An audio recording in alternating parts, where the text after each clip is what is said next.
오늘 우리에게 주시는 하나님의 말씀은 레위기 19장 11절에서 18절까지의 말씀입니다. 레위기 19장 11절에서 18절까지의 말씀입니다. 우리 앞에 화면 보시고 함께 읽겠습니다. 시작. 너희는 도둑질하지 말며 속이지 말며 서로 거짓말하지 말며 너희는 내 이름으로 거짓 맹세함으로 내 하나님의 이름을 욕되게 하지 말라. 나는 여호와이니라. 너는 내 이웃을 억압하지 말며 착취하지 말며 품꾼의 삭슬 아침까지 밤새도록 내게 두지 말며 너는 귀먹은 자를 저주하지 말며 맹인 앞에 장애물을 놓지 말고 내 하나님을 경외하라. 나는 여호와이니라. 너희는 재판할 때 불의를 행하지 말며 가난한 자의 편을 들지 말며 세력 있는 자라고 두둔하지 말고 공의로 사람을 재판할지며 너는 내 백성 중에 돌아다니며 사람을 비방하지 말며 내 이웃의 피를 흘려 이익을 도모하지 말라. 나는 여호와이니라. 너는 내 형제를 마음으로 미워하지 말며 내 이웃을 반드시 견책하라. 그러면 내가 그에 대하여 죄를 담당하지 아니하리라. 원수를 갚지 말며 동포를 원망하지 말며 내 이웃 사랑하기를 내 자신과 같이 사랑하라. 나는 여호와이니라. 아멘. 여러분 오늘 어떻습니까? 네, 좋습니다. 오늘도 여러분 우리 좋습니다라고 고백할 수 있어서 정말 좋습니다. 할렐루야.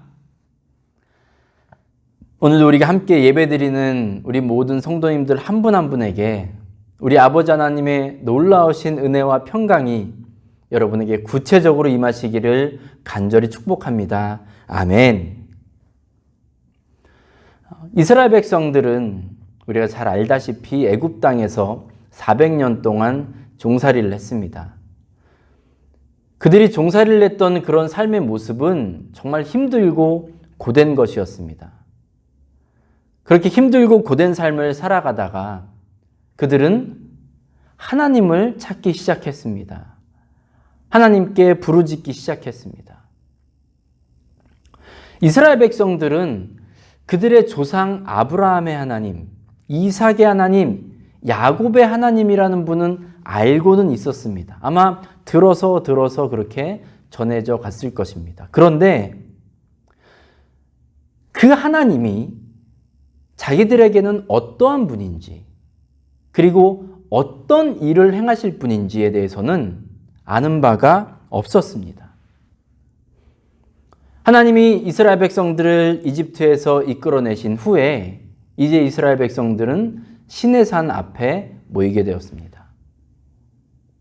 하나님께서 이스라엘 백성들을 택하시고 이들을 이끌어내셨던 이유는 그들이 하나님을 예배하고 하나님의 백성으로 살게 하시기 위함이었는데 그들이 아는 바가 전혀 없었단 말이에요. 그래서 그들에게 하나님의 백성으로서 어떻게 살아야 하는가, 하나님을 예배할 때에는 어떻게 해야 하는가, 이런 내용들을 가득 알려주신 책이 바로 레위기입니다.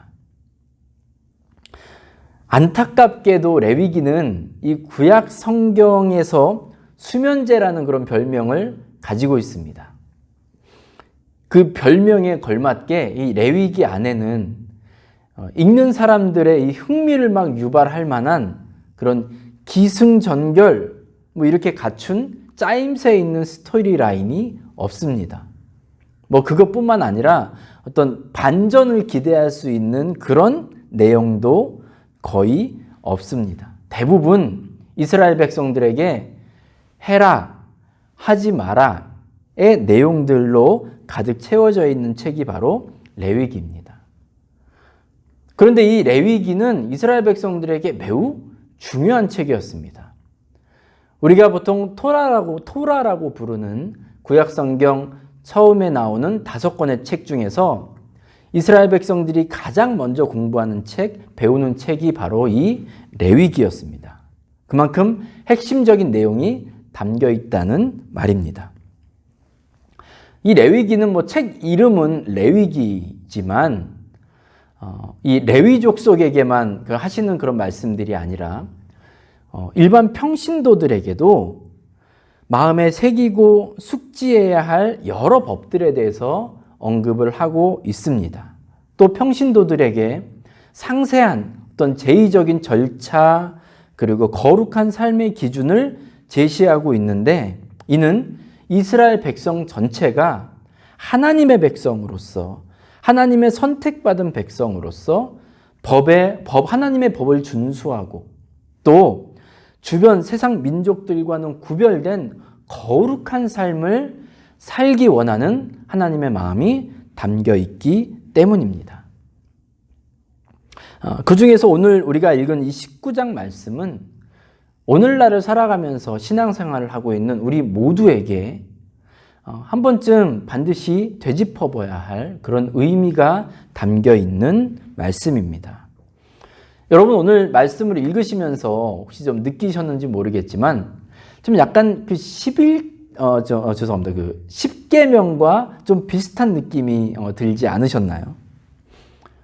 그런데 흥미로운 것은 오늘 말씀은 우리가 일반적으로 율법이 적혀 있는 그런 책에서 발견할 수 있는 내용과는 그러니까 뭐 해라, 하지 마라 보통 이 정도의 명령어로만 끝나는 내용들이 많이 있는데 그것과는 사뭇 분위기가 다릅니다. 오늘 말씀을 다시 한번 정리를 해보도록 하겠습니다. 11절과 12절 한번 보시면 하나님은 이스라엘 백성들에게 도둑질하지 말고 속이지 말고 거짓 맹세하지 말고 또 하나님의 이름으로 거짓 맹세하지 말라 이렇게 명령하시지요. 여러분 여기에 아멘이시죠? 그리고 12절이 어떻게 끝납니까? 나는 여호와이니라 했습니다. 13절과 14절도 한번 보십시오. 내 이웃을 억압하지 말며 착취하지 말며 품꾼의 삭슬 제때 주고 장애라든지 신체에 불편함을 가진 사람에게 대해서 정중하게 대하라 이렇게 말씀하셨는데 여기에 대해서도 여러분 아멘이시죠? 14절 마지막은 또 어떻게 끝납니까? 나는 여호와이니라 했습니다. 15절과 16절도 한번 보십시오. 재판할 때 사사로이 하지 말고 공의로 하라고 말씀하십니다. 또 다른 사람들을 비방하거나 불의한 이익을 취하지 말라고 하셨습니다. 뭐 여기에 대해서도 우리는 아멘입니다. 16절 마지막은 또 어떻게 끝나는지 보십시오. 마찬가지로 나는 여호와이니라 합니다. 17절과 18절로 넘어가 보실까요? 형제를 마음으로 미워하지 말고 내 이웃의 잘못에 대해서는 솔직하게 꾸짖어 주라. 원수를 갚지 말고 내 이웃을 내 자신과 같이 사랑하라 했습니다. 우린 여기에 대해서도 아멘입니다. 그리고 18절 마지막에도 어떻게 끝나는지 보십시오. 다시 한번 나는 여호와이니라 아멘. 오늘 이제 11절부터 18절에 나오는 여러 율법의 조문들을 보시면 우리는 거기에 대해서 다 아멘 할 겁니다.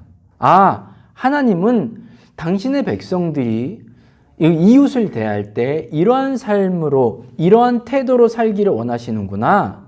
이런 말씀을 우리는 분명히 알 수가 있습니다. 동의가 되지요. 네, 이렇게 살겠습니다.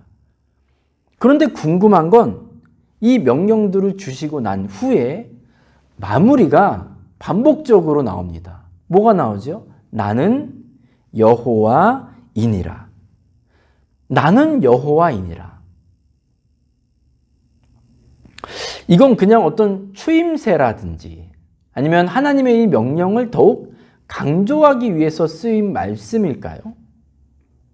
아니, 하나님이 하나님인 걸 대체 누가 모르겠습니까? 하나님께서 이렇게 백성들 사이에서 지켜야 할 율법들을 다 주시고 그 이후에 나는 여호와이니라 라고 마무리를 지으신 이유는 하나님께서 하나님과 하나님의 백성들과 이 백성들의 이웃, 이 모든 것이 모두 연결되어 있다는 것을 지금 말씀하고 싶어 하심을 우리는 알 수 있습니다. 그래서 하나님은 이스라엘 백성들에게 나는 여호와이니라 라는 이 구절을 지금 계속해서 반복해서 말씀하시는 겁니다. 다시 말해서 우리가 신앙생활 하는 데 있어서도 나와 하나님과 이웃, 이 세 주체는 서로 엮여 있다는 말씀입니다. 아주 밀접하게 연결이 되어 있다는 말씀이에요. 이것을 깨닫는 것은 교회가 정말 건강하게 세워지는 데 있어서 아주 중요합니다. 우리는 종종 신앙생활하면서 하나님과 나라는 관계 이렇게 따로, 그리고 나와 이웃과의 관계 따로, 이렇게 그냥 마치 그냥 선을 그어서 서로 상관이 없는 것처럼 하나님과 나는 따로, 나와 이웃과 따로 이렇게 전혀 상관이 없는 것처럼 그렇게 말하는 때가 종종 있습니다. 또 더 안 좋은 경우는 하나님과 나 사이의 이 관계, 하나님과 나와의 그 있었던 그 일이 인간의 관계보다 훨씬 더 중요하고 더 권위가 높이 있는 것처럼 그렇게 여기는 태도입니다. 그래서 나와 하나님 사이에서 어떤 것이 정리가 되었다, 결론이 났다 하면 그거를 가지고 사람들에게, 이웃들에게 가서 멋대로 교만하고 무례하게 말하고 행동하는 경우가 적지 않습니다. 제가 한국에서 신학대학원을 다닐 때 제가 전에도 한번 말씀드렸는데 돌아가신 이정효 교수님이 좀 그런 말씀을 하신 적이 있습니다. 보통 신학교라고 해도 신학과만 있지는 않거든요. 저희 같은 경우에는 교회음악과 학생들도 있었고, 유아교육과, 상담학과, 성교학과 여러 이제 일반 학과들도 거기 있습니다. 그런데 아주 간혹 이 어떤 신학생이 일반 학과에 다니는 그 자매에게 다가가서 이런 말을 한답니다. 자매님, 내가 기도하던 중에 하나님께서 자꾸 자매님의 이름, 얼굴을 떠오르게 하십니다. 생각나게 하세요. 아마도 우리가 만나는 게 하나님의 뜻인 것 같으니 저와 한번 교제를 해보시면 어떻겠습니까? 이런 식으로 이야기를 한다는 거예요. 여러분, 이 이야기를 들은 자매에 대해서 한번 생각해 보십시오. 그 자매는 어떻겠습니까? 어쩌면 그 자매는 이 신학생에 대해서 아무런 관심도 없었을지 모릅니다. 또 별로 관심도 없었을지도 모르고, 그리고 마음이 없었을 가능성이 크지 않겠습니까? 그런데 하나님이 생각나게 하셨다, 하나님의 뜻인 것 같다, 이런 식으로 이제 얘기를 해버리면 내가 전혀 관심이 없었고 나는 아무런 마음도 없는데 그 말을 그냥 무시하고 넘어가기가 너무 좀 불편한 거예요. 하나님의 뜻, 하나님의 마음, 이런 거 가지고 얘기하니까 이 사람을 되게 불편하게 만드는 겁니다. 그래서 교수님이 저희한테 말씀하시기를 제발 부탁인데 그런 말도 안 되는 짓 좀 하지 말라고 좀 그러시더라고요. 교수님 말씀은 이렇습니다. 만약 하나님이 정말로 그 신학생에게 그 자녀에 대한 어떤 어떤 특별한 그런 깨달음이라든지 어떤 그런 마음을 주셨다면 아마 하나님은 동일하게 이 자매에게도 그 신학생에 대한 어떤 마음이라든지 깨달음이라든지 이런 것들을 기도하는 중에 예배를 드리는 중에 말씀을 읽는 중에 아마 생각나게 하실 것이다. 그러니까 그냥 이렇게 멋대로 그냥 하나님 이름 들먹이면서 하나님 써먹으면서 그렇게 하지 말어라, 이렇게 말씀하셨던 기억이 납니다. 아주 아주 드문 케이스로 뭐 이렇게 해서 결혼을 한 분도 뭐 있다고 듣기는 했는데 자세히 제가 아는 바는 없습니다. 오늘 말씀으로 한번 돌아가서 다시 한번 보시면 나와 이웃 사이에서 지켜야 할 여러 율법들이 있는데 그 율법들이 누구와 연결되어 있습니까? 바로 하나님입니다. 그러니까 하나님이 이스라엘 백성들을 선택하시고 그들을 이끌어내셔서 이제 새롭게 당신의 백성으로 삼아 주셨는데 이 이스라엘 백성들이 살아가는 데 있어 아주 중요한 원칙으로 주신 것이 바로 하나님과 나와 이웃이 모두 상관이 있다는 거예요. 따로따로라가 아닙니다. 하나님과 나와 이웃은 모두 엮여 있으며 서로 상관이 있다는 것입니다. 이것은 하나님만 주신 말씀이 아닙니다. 예수님도 제자들에게 하나님을 사랑하는 것과 이웃을 사랑하는 것이 불가분의 관계에 있다고 복음서의 여러 곳에서 말씀하십니다. 그 중에 마태복음 22장에 보시면 어느 율법사가 이제 예수님께 와서 물어봅니다. 예수님을 시험하면서 물어보지요.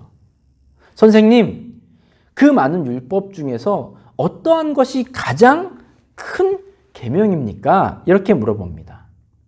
이때 예수님께서 뭐라고 대답하셨는지 우리 마태복음 22장 37절부터 40절까지의 말씀을 세번역 성경으로 같이 한번 읽도록 하겠습니다. 마태복음 22장 37절에서 40절까지의 말씀 우리 앞에 화면 보시고 한번 읽어보겠습니다. 시작. 내 마음을 다하고 내 목숨을 다하고 내 뜻을 다하여 주 너의 하나님을 사랑하여라 하였으니 이것이 가장 중요하고 으뜸 가는 계명이라. 둘째 계명도 이것과 같은데 내 이웃을 내 몸과 같이 사랑하여라 한 것이다. 이 두 계명에 온 율법과 예언서의 본 뜻이 달려 있다. 아멘. 지금 가장 큰 계명이 어떠한 것입니까? 제일 중요한 율법이 무엇입니까? 라고 물어본 질문에 예수님은 하나님 사랑하는 것, 이웃 사랑하는 것, 둘 다를 말씀하고 계십니다. 그러니까 이 둘 중에서 어느 하나를 포기할 수가 없다는 말씀입니다. 그리고 사도 요한도 요한 1서 4장 20절에서 다음과 같이 말씀합니다. 우리 이것도 한번 같이 읽어보겠습니다. 우리 앞에 화면 보시고 세번역 성경으로 같이 읽겠습니다. 시작. 누가 하나님을 사랑한다고 하면서 자기 형제 자매를 미워하면 그는 거짓말쟁이입니다. 보이는 자기 형제 자매를 사랑하지 않는 사람이 보이지 않는 하나님을 사랑할 수 없습니다. 아멘. 하나님 사랑과 이웃 사랑, 이것이 최고의 율법이라고 하신 예수님의 말씀. 그리고 하나님 사랑과 이웃 사랑이 서로 별개일 수 없다는 사도 요한의 이 말씀은 모두 그 당시에 새롭게 이들이 주장한 어떤 이론이라든지 그런 것들이 아닙니다. 이미 하나님께서 이스라엘 백성들을 애굽 땅에서 건져내셔서 그들에게 하나님 백성으로 삼으시겠다고 말씀하시면서 이미 그들에게 주신 말씀입니다. 하나님 사랑, 이웃 사랑, 이 모든 것, 이 두 가지는 서로 떨어질래야 떨어질 수가 없는 아주 중요한 원칙입니다. 오늘 레위기 19장에서 하나님은 이스라엘 백성들이 세상에서 이웃과 어우러져 살아갈 때 그들이 행하는 모든 행위가 그들을 택하시고 구원하신 하나님과 아주 밀접하고 직접적으로 연결되어 있다고 지금 반복해서 말씀하고 있습니다. 나는 여호와이니라 하십니다. 여러분, 만약 누군가 여러분에게 교회 생활은 잘하고 하나님 정말 잘 섬기는 것 같은데 가정에서나 사회에 나가서는 아주 정말 가는 데마다 불화하고 문제 만들고 자기 멋대로 하는 사람 있습니까? 이렇게 만약에 물어본다면 아마 뭐 그런 사람들 몇 명 정도는 그냥 쉽게 떠오르시죠. 교회가 세상으로부터 욕을 먹고 예수 믿는 사람들이 이 세상 사람들에게 정말 원색적인 그런 비난을 당하는 데에는 사실 여러 가지 이유가 있을 수 있습니다만 저는 그 중에서 가장 주된 원인이 바로 이것이라고 생각합니다. 하나님과 나와 이웃이 서로 연결되어 있지 않는 경우가 너무 많은 거예요. 하나님과 나와 이웃이 연결되어 있지 않다는 것에 대해서 많은 부분을 거론할 수 있겠지만 저는 아주 오늘 쉬운 예 하나로 회개에 대해서 좀 말씀을 드리겠습니다. 2007년에 개봉한 밀양이라는 영화가 있습니다. 간단한 줄거리를 말씀드리자면 남편을 교통사고로 잃은 신혜라는 여자 주인공이 있는데 이 여인이 아들과 함께 남편의 고향인 밀양으로 이사를 왔습니다. 그리고 그곳에서 열심히 살고 있었는데 그러던 중에 아들이 주변 사람에게 납치가 되어서 결국 목숨을 잃고 말았습니다. 아들을 잃은 슬픔이 너무나 커서 고통으로 매일 괴로워하던 중에 주변 사람들의 권유로 동네 교회를 출석하게 되었는데 이 여인은 그곳에서 조금씩 아들을 잃은 그 상처로부터 회복되는 자기 자신을 발견하기 시작했습니다. 그리고 어느 정도 시간이 지난 후에 그 아픔과 고통으로부터 상당히 자유해지는 자기 자신을 발견했습니다. 그리고 그런 신앙생활을 열심히 잘 하던 중에 그녀는 아주 큰 결심을 합니다. 자기 아들을 죽인 그 살인자를 찾아가서 그를 용서하겠다고 그런 결단을 합니다. 정말 얼마나 어려운 결정입니까, 여러분? 그리고 이제 그 살인자가 수감되어 있는 교도소로 찾아갔습니다. 찾아가서 면회를 신청합니다. 그리고 그 자기 아들을 죽인 그 살인자와 이제 얼굴을 마주하고 만나게 되었습니다.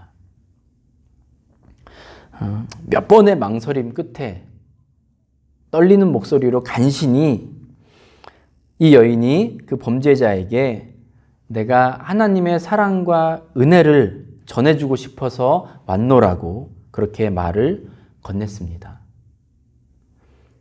그런데 살인자는 만면에 정말 웃음을 띠고 너무나도 평온한 상태로 그리고 온화한 목소리로 말을 합니다. 저도 교도소에 들어온 뒤로 하나님을 가슴에 받아들이게 되었습니다. 얼마나 감사한 일입니까? 하나님이 이 죄 많은 놈한테 손 내밀어 지은 죄를 회개하게 하시고 저의 죄를 용서해 주셨습니다. 눈물로 회개하고 용서받았습니다. 그리고 마음의 평안을 얻었습니다. 아침에 일어나자마자 기도하고 하루하루가 얼마나 감사한지 모릅니다. 하나님께 회개하고 용서받으니 이렇게 편합니다. 이 말을 들은 이 주인공, 이 신혜라는 여인이 교도소를 나와서 그냥 넋을 잃은 채로 그 자리에서 쓰러지고 맙니다.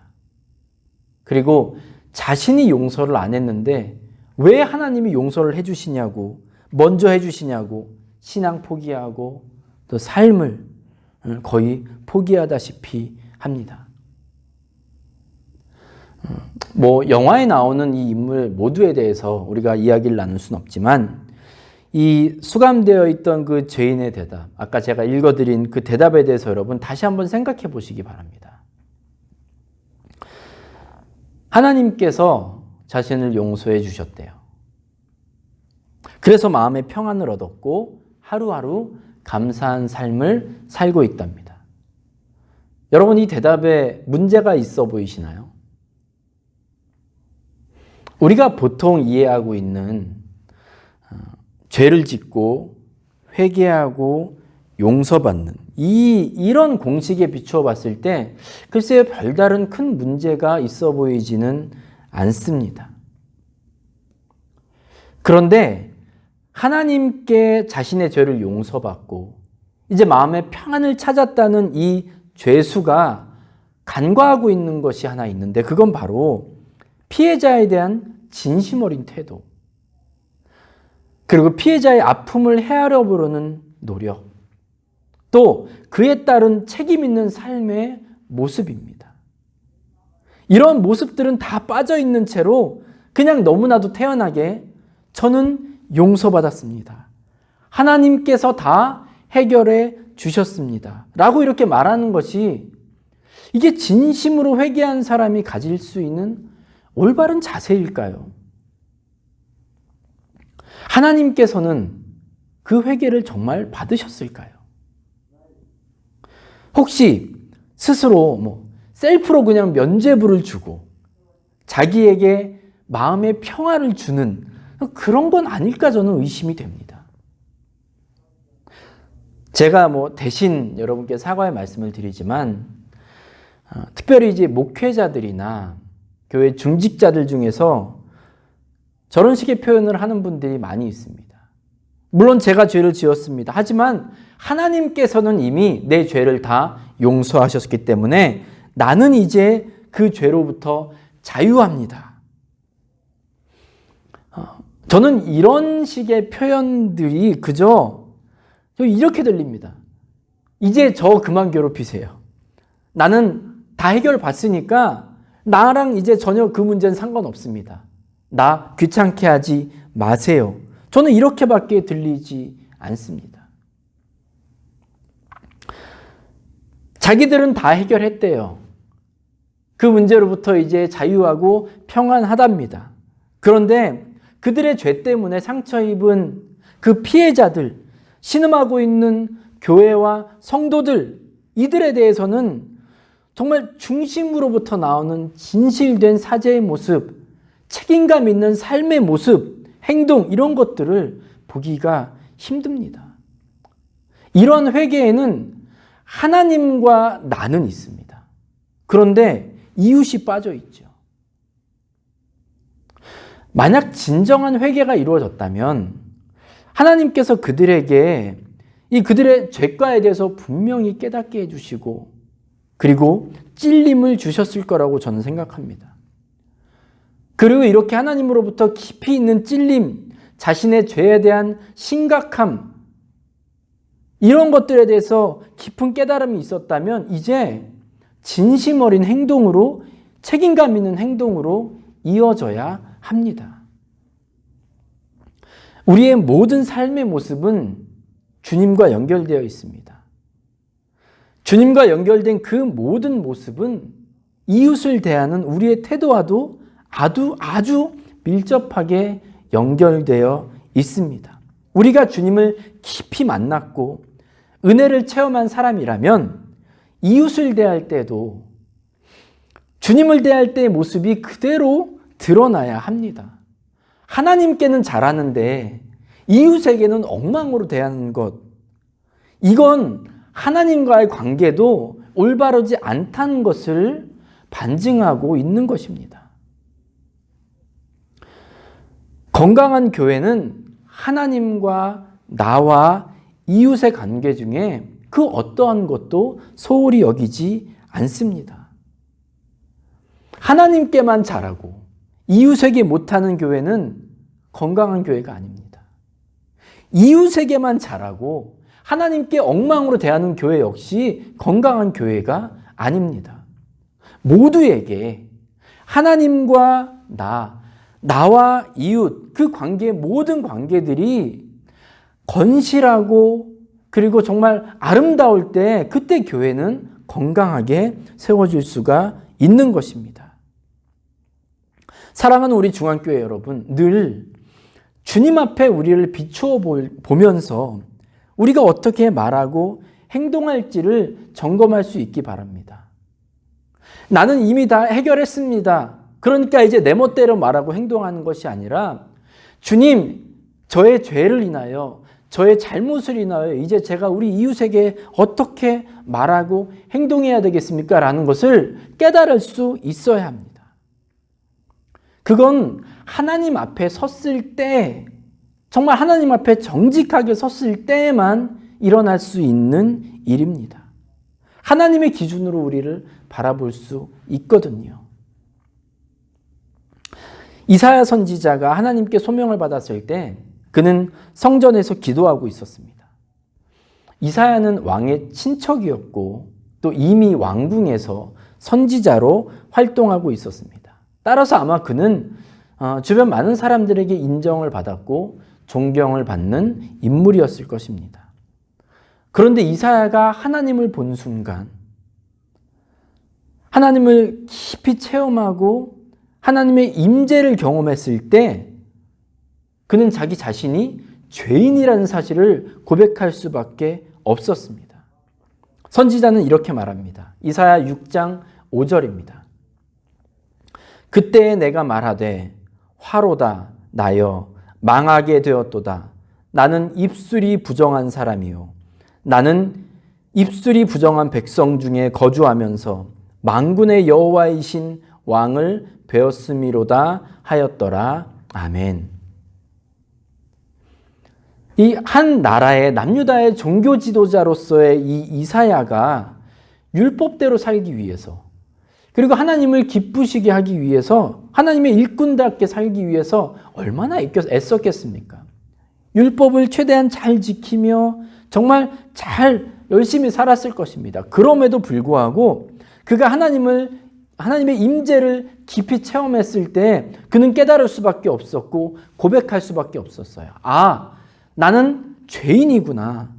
나는 망했구나. 나는 이제 죽게 되었구나. 이 정도로 본인의 죄의 심각성을 깨닫게 되는 것이죠. 이처럼 하나님께 우리를 노출시키지 않으면 우리는 그냥 내가 나에게 주는 평안 가운데 아무 걱정 근심 없이 살아가게 됩니다. 셀프로 나를 용서하고 이제 하나님과 나는 아무런 문제 없는데 왜 저 사람들은 나를 이해하지 못하고 저 사람들은 나를 따르지 않고 이렇게 해서 이웃들을 욕하고 비난하게 되는 것이죠. 정말 심각한 착각 속에서 살아가는 것입니다. 사랑하는 여러분, 우리는 먼저 하나님과 친밀하고 건강한 관계를 맺어야 합니다. 이건 우리 믿는 사람들, 예수 믿는 사람들에게는 아주 기본 중에 기본입니다. 그런데 이 관계가 잘 이루어졌다면 이제 우리는 이웃과의 관계 속에서도 의미가 있고 아름다운 결실을 맺어야 합니다. 이것이 바로 하나님의 공의를 이루는 길임을 여러분 기억하셔야 합니다. 또한 이것이야말로 참된 신앙인으로서 이 세상을 살아가는 모습임을 기억하시는 저와 여러분 되시기를 간절히 축원합니다. 아멘. 기도하겠습니다. 아버지 하나님 감사합니다. 이스라엘 백성들에게 삶의 규율을 주시면서 나는 여호와이니라 라고 반복해서 말씀하신 아버지의 그 깊은 뜻을 우리가 헤아리기 원합니다. 우리는 때로 너무나도 교만하게 내가 마치 하나님의 역할을 대신하며 멋대로 신앙생활하고 사회생활하는 때가 있음을 고백합니다. 아버지, 늘 주님께 우리를 비추어 볼 수 있는 믿음과 은혜를 허락하여 주시옵소서. 우리가 하나님의 백성이라는 사실은 우리의 말뿐 아니라 그 말씀대로 실천하며 사는 모습을 통해서 드러나게 됩니다. 주님, 우리 예수님께서 하나님과 주님의 사람들, 그리고 이 세상의 모든 사람들에게 책임을 다하고 신실하게 대하신 것처럼 우리도 그렇게 주님께 그리고 이웃에게 말과 행동으로 주님의 사람답게 아름다운 관계 맺으며 살아갈 수 있는 저희 모두가 되도록 인도하여 주시옵소서. 나는 여호와이니라 말씀하신 우리 하나님께서 눈동자와 같이 우리를 지켜주시고 주님의 날개 아래로 저희들을 품어 주시옵소서. 예수님의 이름으로 감사하며 기도드렸습니다. 아멘.